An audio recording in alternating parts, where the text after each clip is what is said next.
Цела 2021 ќе траат мерките од петиот пакет за економска помош поради пандемијата. Пакетот е поделен на 29 различни мерки, тежи речиси 10 милиарди денари, односно 160 милиони евра. Опфатени се извозните компании кои ќе добијат царински олеснувања, земјоделците, односно тутунарите и лозарите кои ќе добијат директна финансиска помош, како и туризмот, индустријата за настани, радиодифузерите, спортските клубови, но директно и граѓаните за кои е предвидено бришање на камати од долгови кон државните и локалните предпријатија. Првата, најшироко распространета мерка е помош за плати, која ќе ја добијат по околу 60.000 вработени месечно во февруари и март. Вредноста е околу 2 милиарди денари, а на компаниите им оставена можност да изберат дали да добијат субвенции за плата или бескаматни кредити за развој.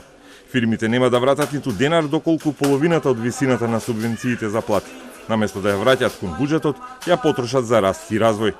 Ова е последното пандемиско субвенционирање со плати, бидејќи владата и премиерот очекуваат бледнење на кризата, видлив раст на БДП во вториот квартал и опаровување и раст од јули натаму. Прво да, ова е последно помагање со плати. И честно е владата да ја испрати пораката, заради тоа што очекуваме излез од кризата, развој, раст.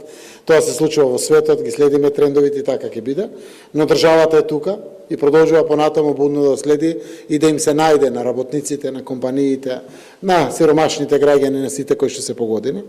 Мерката за платите се однесува на погодените компании со повеќе од 30% пат на своето производство во споредба со тие 3 месеци кои што ги споредуваме сега со претходната или со пред една година. Се уште светот и официјалните меѓународни институции се на оптимистичката варијанта, односно дека после март и натаму со успешната реализација на динамиката на вакцината на светско ниво, а тоа и кај нас, ќе значи дека втората половина на година може да се очекува раст и затоа мерките се дизајнирани како што беше најавено и од страна на премиерот, а и претходно дека покрај поддршка на стопанството за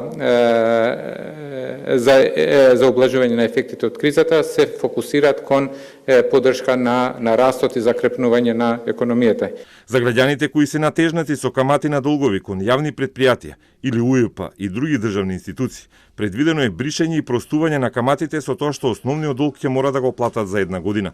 Владата апелираше и до ЕВН и БЕГ да ги избришат каматите од неплатените сметки за струја и парно. За да функционира оваа мерка, ќе се менува законот за трговски друштва, за да не се плаќа данок на отпишани долгови. Да не зборувам за сите други давачки кои што ги имат секојдневно и се натрупани камати.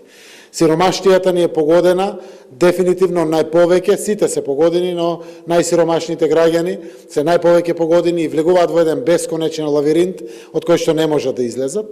Фирмите кои досега искористиле пари од 4 пакети, но не ги трошеле за намената, како на пример за платите на работниците, нема да добијат ниту денар од петиот пакет. Многу јасно, експлицитно и прецизно тие што не ги исполнителни обврските немаат право да аплицираат за мерката.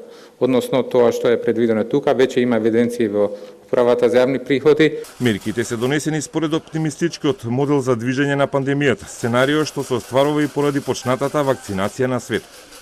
Парите за спроведување на мерките во првите 6 месеци од годината се пресметани во буџетот, а за остатокот има ребаланс согласно економските резултати.